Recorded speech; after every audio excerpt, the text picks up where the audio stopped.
I just want to get started by saying we all here for one purpose, and that purpose is the truth.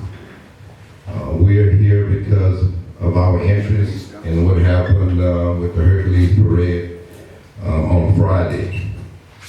I want to also start off by saying, to Hercules' credit, before I got a call from Mr. Thibodeau and others, I also got a call from Hercules, one of their board of directors, Mr. Mike LaRusso, who said to me that I probably would be getting some calls, some things that happened. He explained to me some of the things that had happened, and he really said that he wanted to work with the NAACP and that their organization have every plan whatsoever to get to the bottom to what happened. So I'm just going to talk about some of the things that I've heard that have happened, and I'm going to ask the president of Hercules, Mr. Mark Petrie, to come up in a minute. One of the things was a situation with Mr. Brown, who is here with us. That incident in reference to one of the float riders who got off the float and approached his daughter and said some things to his daughter that he shouldn't have said. The incident was investigated by the home police department, and from what I was told, that the gentleman who did that from Hercules, one of the crew riders, was given a summons for getting off the float when he should have never gotten off the float in the first place. I also have information that the crew of Hercules did take action by banning this gentleman from their crew, which I say is a step in the right direction. For over years, I have been dealing with a lot of these Mardi Gras crews here in Terrebonne. I've had my fair share of fighting with incidents that's happening, have happened. But I must say, this is the first crew who called me and said we want to do the right thing. So the reason I asked that you all be here and to come to this meeting is to talk with the people who represent Hercules.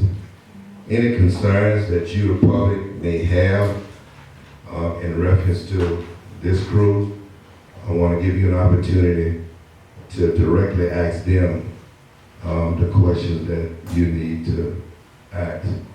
I was also told that this gentleman will never ever be able to come back to the crew of Hercules. So I want to call Mark Petrie, who is the president, up for a minute. And what I want to do is, you, the public, any questions that you may have, you're more than welcome to ask your questions.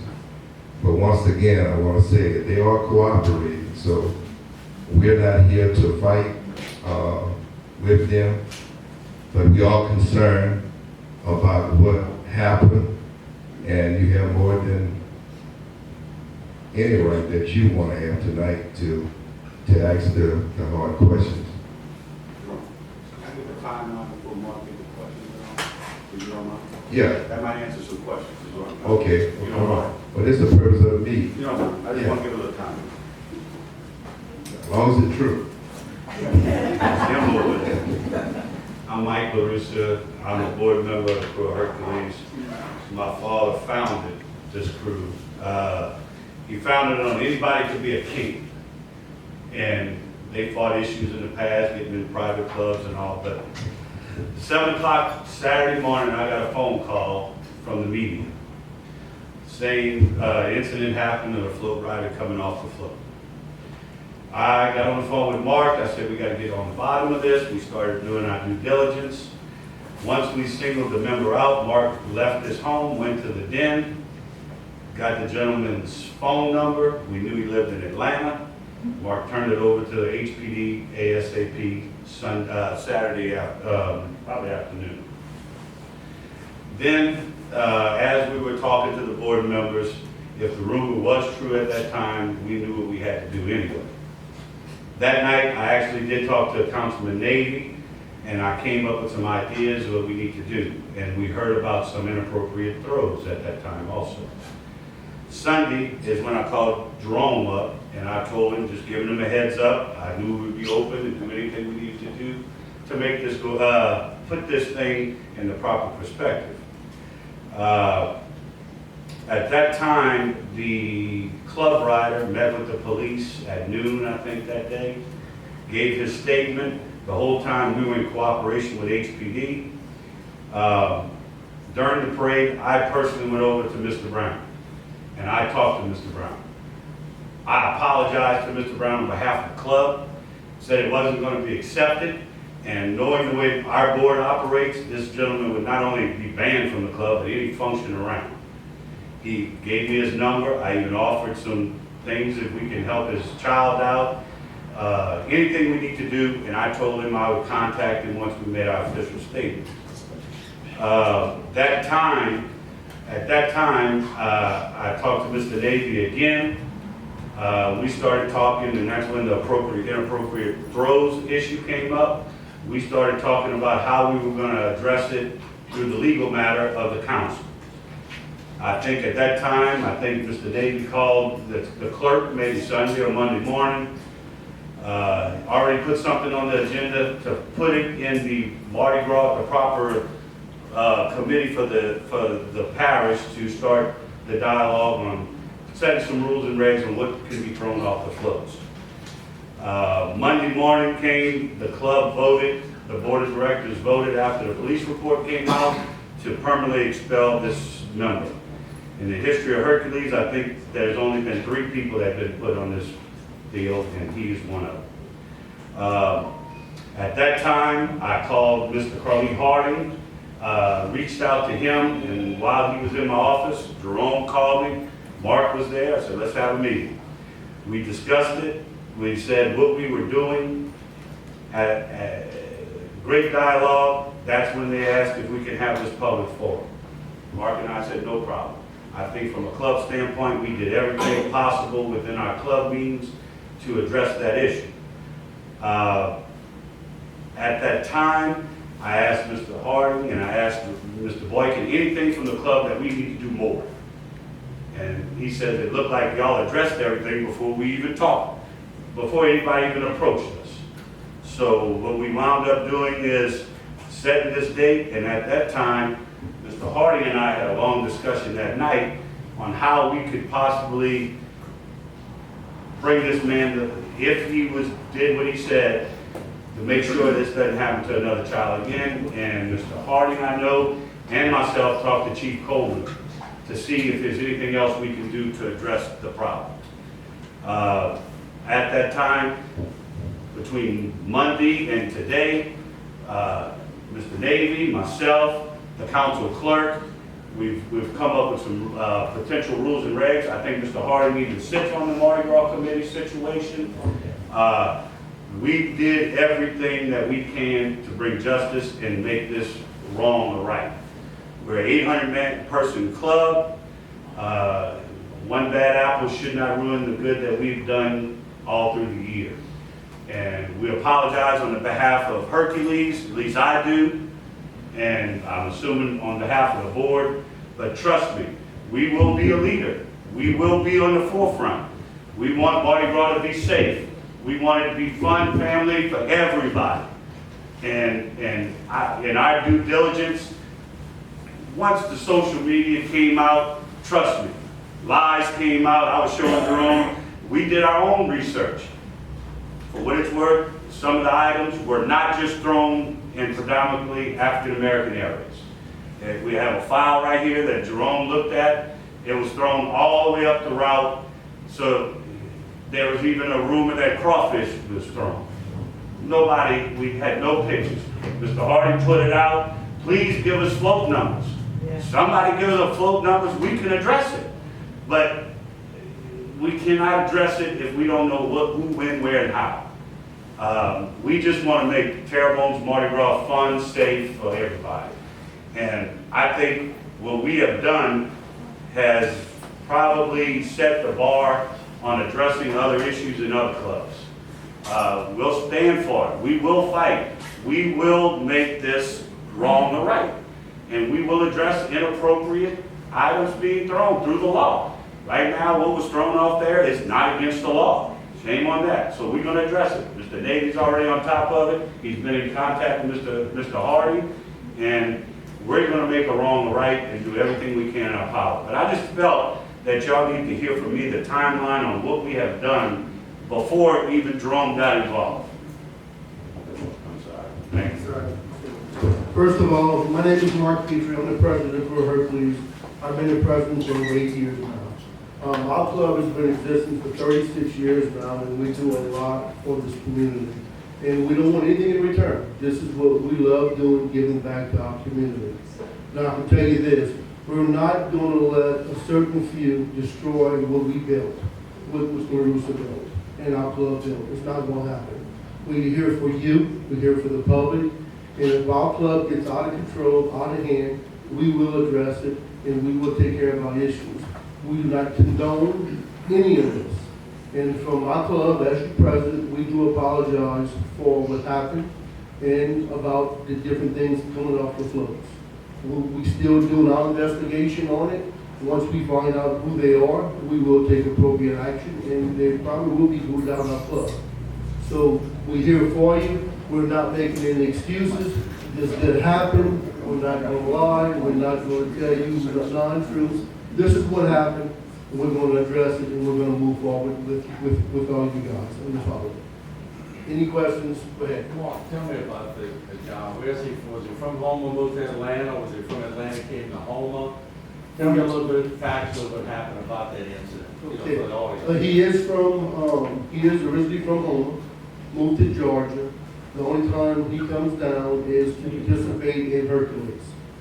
He was on another float and he transferred to float 21, and that's where he's been ever since. We didn't have any other problems with him at all. This is the first time we had an issue like this, and we did address it and we did take care of it as a board.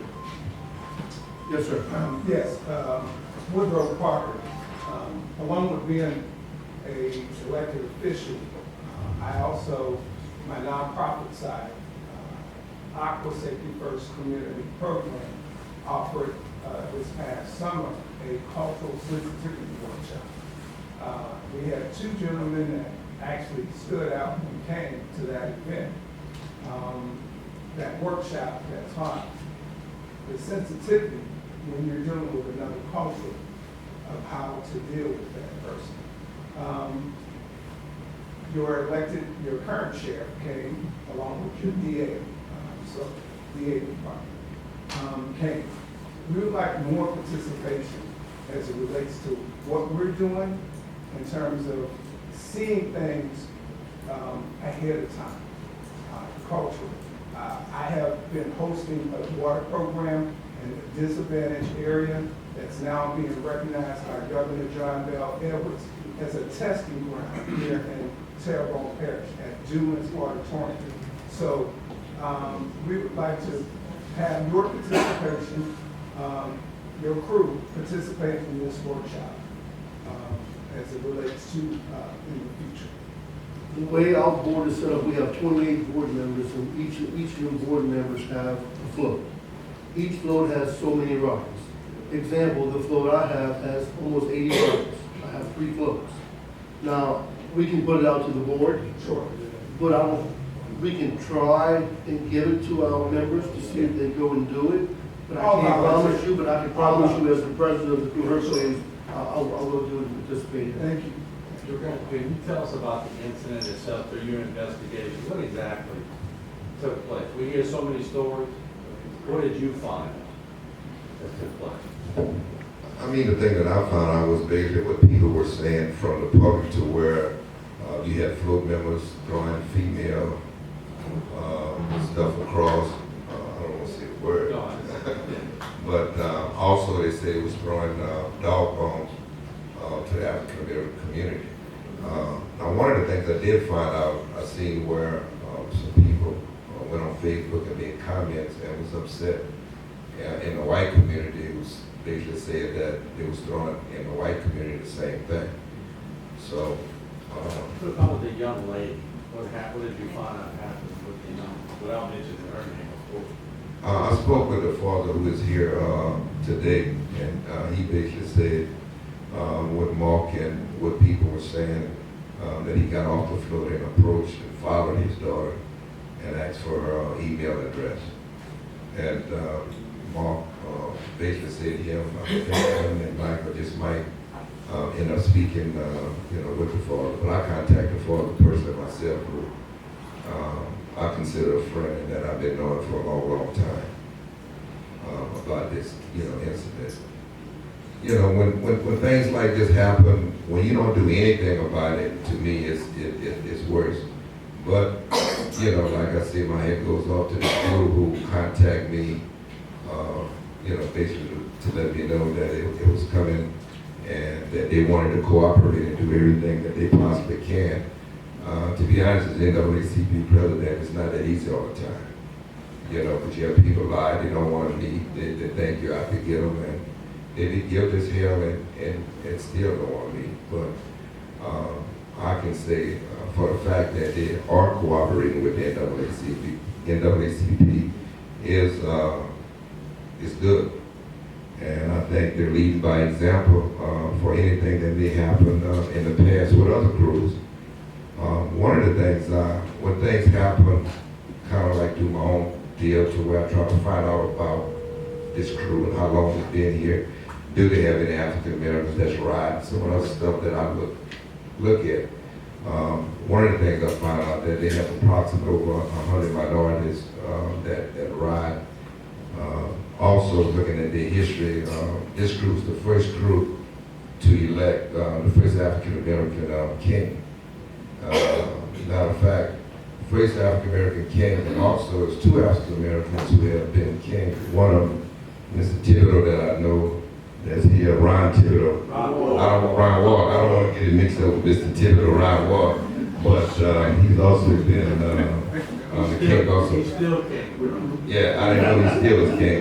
No, he's always a king. Yeah, but and he also had an Indian who was also king. But that's some of the other stuff that I look at when you get complaints like this and try to find out the history of the group. But like I said again, they are cooperating with us and they want to do the right thing. But the purpose for the public to be here is to ask any other questions or any other concerns that you may have. And that's the purpose of me asking the president and one of their board members to be here, so you can personally ask them whatever you want to ask them. Do we have any questions? Yes, There ma'am. are one question. Go ahead, sir. Yes, Mr. Mark, Thibodeau. you said the individual was given a citation, I understand, by APD, which is now published. Could you perhaps share his name with us?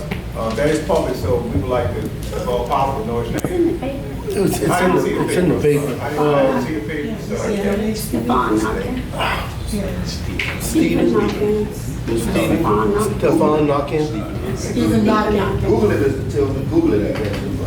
Stefan Knockins. Listen, I'm very,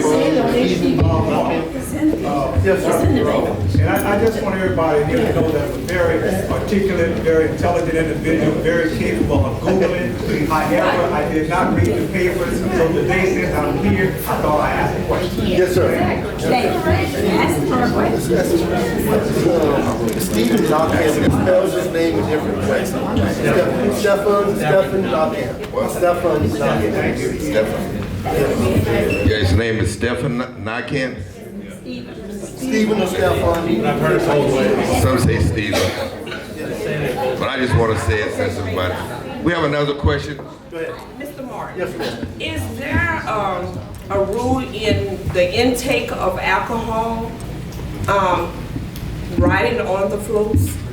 Because, I mean, if in previous time, I've seen that there's been a lot of drinking, and sometimes drinking make a person do some things that they shouldn't have to. So, I mean, me, myself personally, I don't drink.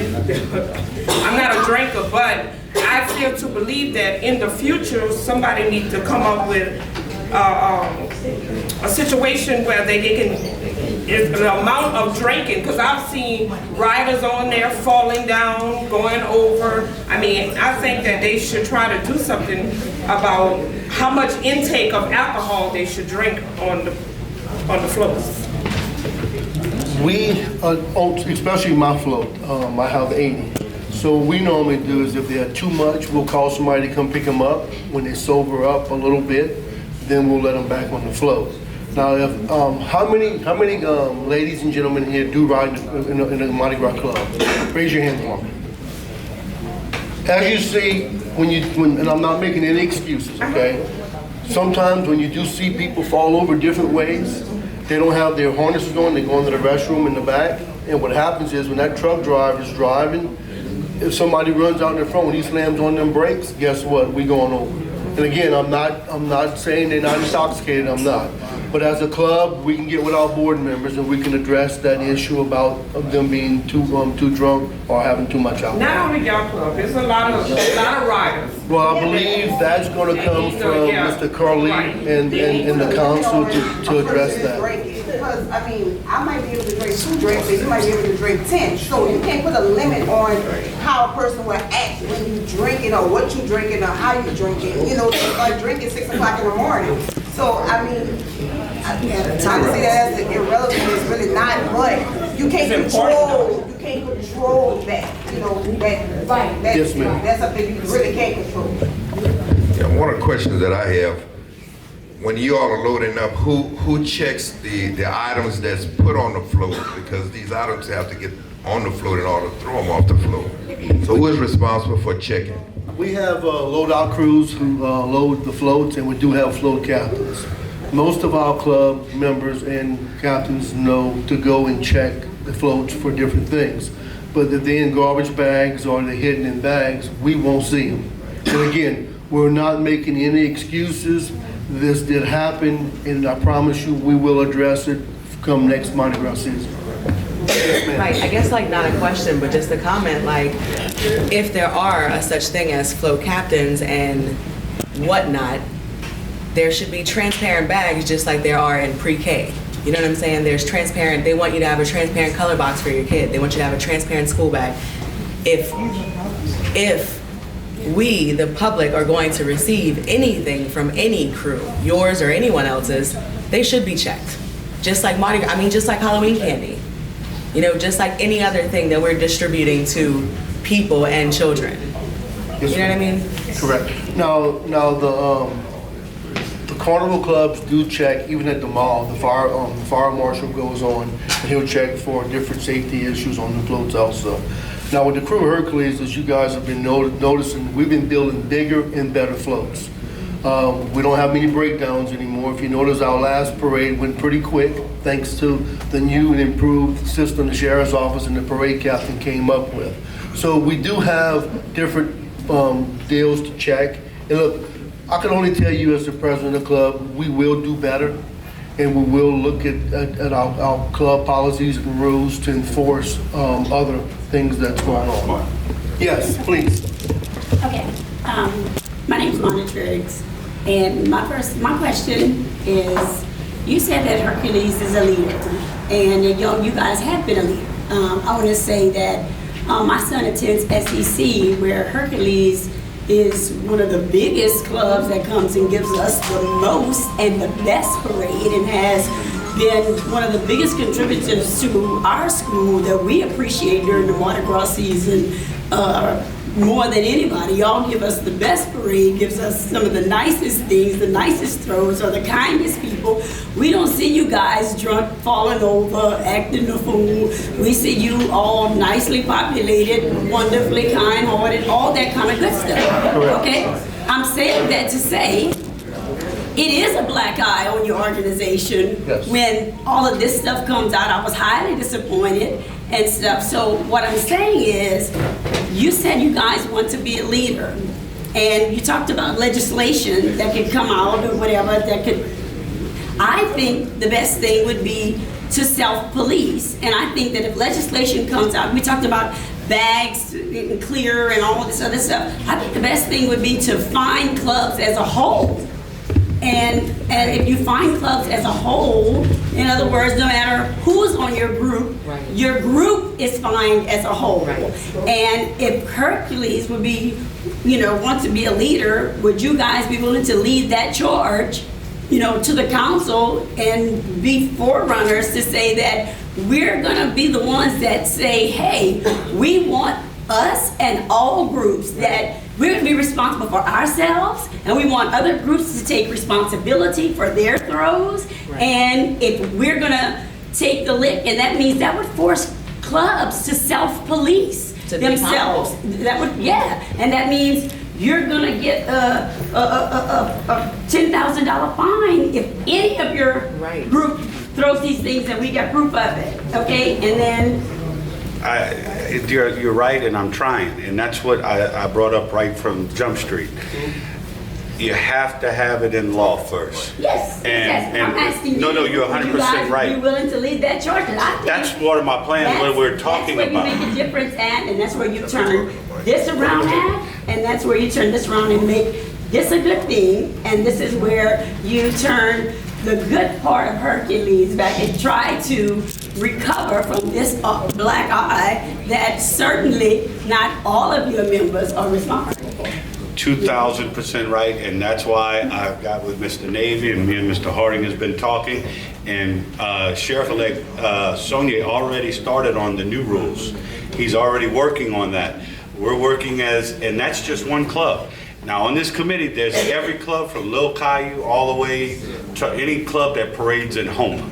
There's 12, I think we decided, with the council clerk. So you are right, but it takes a team effort, and we need to collaborate.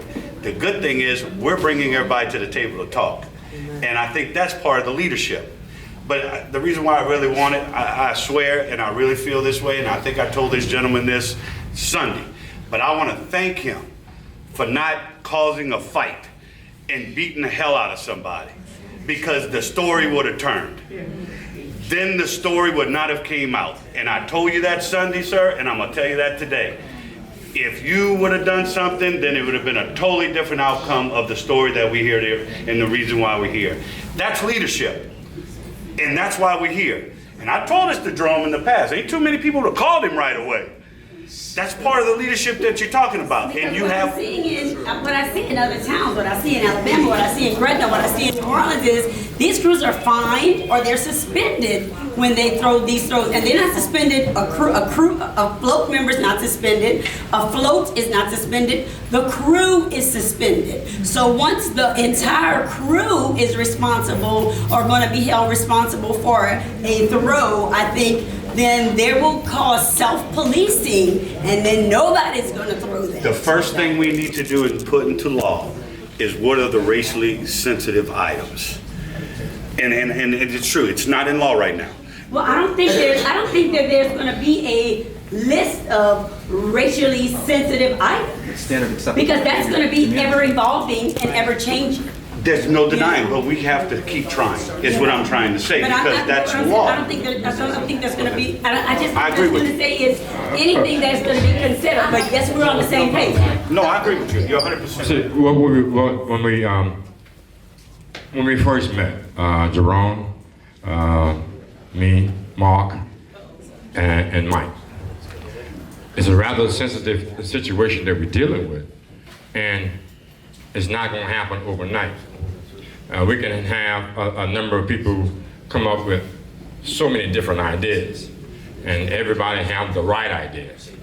But then the thing is, what is happening now, because we've been having so much hearsay over the years, we have an opportunity to be here with one of the groups that parade. Now this sets the tone to be with the rest of the crews. So therefore, as we stand here, and as we started Monday, this is the first step for many things to come. Don't be so angry now. Don't be so aggressive. Don't wait for things to happen overnight, but then one thing, it does set a precedent that you're not gonna do just anything here. told Mike, if he's wrong and then I don't trust him, I'll be the first one to be coming at him. You understand what's that? But then this is an opportunity. What it is from St. Charles Street all the way to Morgan Street, and then that's where most of the reports have been coming from, the complaints have been coming from, which was the people I represent. But then you can look down in that crowd and see the numbers and what it looked like. But what we're trying to do right now is change that. Not just change that here for Mardi Gras. There are a number of other things that in Houma that has to go along the same line. That's a lot of things that have to be changed here. And this is one of the places that we can actually start this at. It's not just saying, hey, we're going to come here and make a whole bunch of noise and run them away. They're sitting at the table. They're sitting at the table. So this is a beginning of something. So we want to try to constructively look at this, Ms. Wanda. We're going to get everyone's complaint, legitimate complaints, and we're going to sit down and look at them, we're going to bring it to the table. And I'm pretty sure we're going to go out to the community and get other people. Anybody have any other complaints or any other concern? We need to bring it up. Yes, sir. Someone that makes a request where it can be thrown off the floor. Someone make a decision that where it can be thrown off the floor when they're throwing things off. We're going to work on it. There is someone. The law right now is so broad. It just says Mardi Gras. There's only one thing they really talk about is spears and anything pointed. That's where I was talking about to expand it, because once you put teeth in there, then we can go forward and handle what y'all talking about. How quickly y'all gonna put it on the map? Because I'm in the crew of homeless. We already received letters.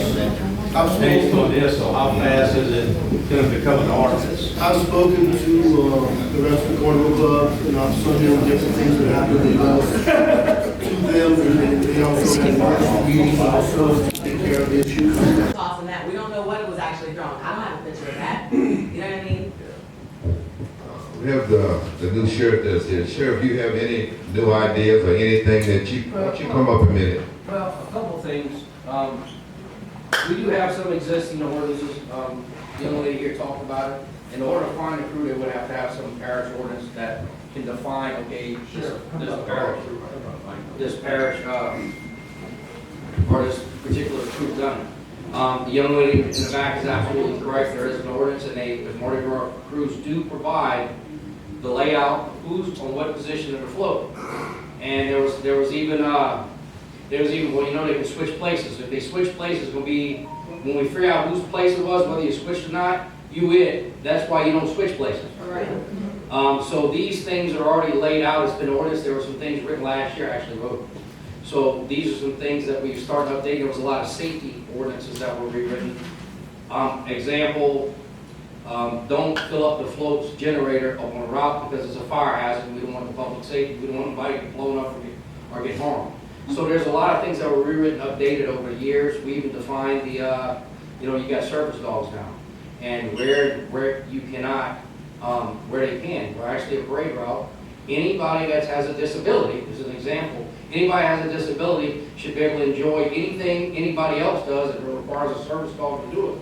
That needed to be clarified because people were confused. So we needed to readdress and update some existed ordinances. So to define what's allowed and not allowed on a parade, I mean, we can say offensive, but what's offensive to who's what. I mean, I'm gonna tell you, in my opinion, nobody should be throwing condoms, tampons, or anything else. But it's most of that time it's isolated.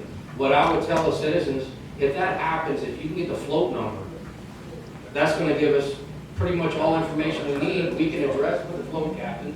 We know the position, and if you can tell us, well, the third guy from the top, well, we know it's from that float. We can pretty much narrow down where it's at. We can pretty much figure out who it is or who is not. That way it can be addressed that way, which is much better.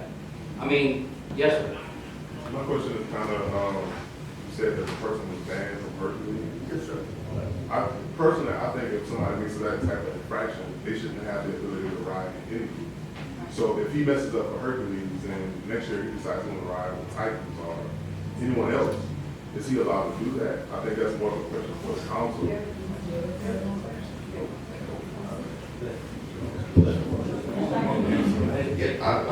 I don't think, yeah, but I don't think it's a situation to where he's banned from Hercules was gonna stop It wouldn't another be, it private wouldn't be club. paying, they'd apply, but I guarantee you, the other thought they take them off. Not after something like that. I don't know that. If his brother-in-law is the president, or if his uncle is somebody, he might let it slide. I want the council to say, well, no, you mess up on Hercules, you can't ride with anybody. I'll tell you this, we have meetings with the president of the Captain's League Club, and the next meeting I go to, I will tell them who got banned from my club, and that way they can do what they need to do. We've already got calls. But I think going forward too, if he does join another club and we can find out what crew he joined, we need to meet with the president of that crew.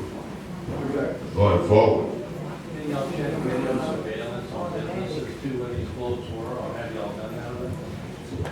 We have not, we turned everything went to the city police, and the city did their investigation, and they didn't tell us what they done, they just told us some written for him, find the trash ordinance, you know. Any other questions before we close? Yes, sir. Woodrow Parker again. Sheriff, this question, I guess I'm directing to you. Yes, sir. You wrote some things down on paper. It seems like you have prepared yourself for a safety class that I think should be administered before new riders, existing riders, that will cover from A to Z, whether it's safety harnesses or whether it's behavior things. I think first time in the history of Mardi Gras, Terrebonne Parish needs to be the leader for the state of Louisiana to deal with a class like this. And I noticed that in looking at the news and piggybacking off of a story that was done in the New Orleans area, an accident. I don't know if that was an existing writer, but I think you have the type of leadership to be the leader in the entire state to conduct a class. Well, to answer his question on the rules, we've been actually every Mardi Gras crew, especially new riders, go through a briefing, and it is administered by the sheriff's office along with the home police department. We do the briefs. A lot of times it's been about a lot of common things, and a lot of times the riders will go outside the parish and go purchase items. And I'll give you an example, like Mylar. That's those cannons that shoot that shiny confetti. It's Mylar. We can't do it here. It's against the ordinance. The reason why, and this happened last year, but it was addressed. I think it was fined $5,000 as a result because of the transfer. Because what happens when they blow it, and if one of those little shiny things arc between the transformer, you hear a big boom and explosion, then you blow a transformer. That's why we don't allow Mylar. But so there's a lot of things and a lot of these constant safety, wearing your harnesses. We brief this every year, and the harness concept is a prime example. It keeps everybody down. The whole concept, the reason why they had harnesses, is everybody want to stand up, and they want to stand up, and we don't want anybody to fall out or get themselves hurt, or fall into the crowd and get somebody hurt. Now that they're wearing harnesses, they're down to the float. And if they're not wearing the harnesses, because they're trying to be sneaky, they're still down to the float so they don't fall off. So again, it's kind of serves its purpose. But we do brief. We do brief every year. We do safety briefs, not only with the float riders, but also the drivers that are pulling the floats. This has been going on every year for the last several years, as a matter of fact, so we can make sure we provide everybody a safe Mardi Gras. One last question. What is the parish president? Does he not think this is important that he should come?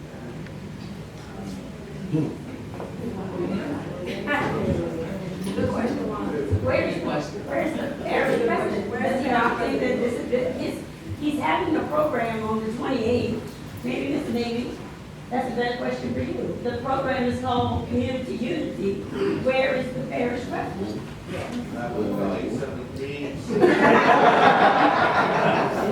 Thank you. Any other questions? Wow. Okay. My major concern for coming to this meeting is the 12-year-old young lady that got off the float. Right. And went behind and actually him. He also also wanted the 5-year-old to get on the float with him. This man needs to be handled, not with just a slap on the hand. Something needs to be done. I don't get it, and I'm not understanding. Something needs to be done for this man. Ma'am, we were told by the Houma Police Department they are still investigating this incident. As a club, I can only do what the city police charged them with, which we did. Now, it's going to be up to the city to figure out if there are any other charges or anything else they find out. But sir, from the crew Hercules and me as the president, we are very sorry that this happened to you and your family and your daughter. I mean, we are very embarrassed, and we should be, because this did happen. Again, we are sorry. And I mean, there's not much more we can do as a club, but just tell you how we feel. Look, I have daughters, I have kids. Most of our writers have daughters and kids. So again, we are very, very sorry this happened to your daughter and your family. Any other questions?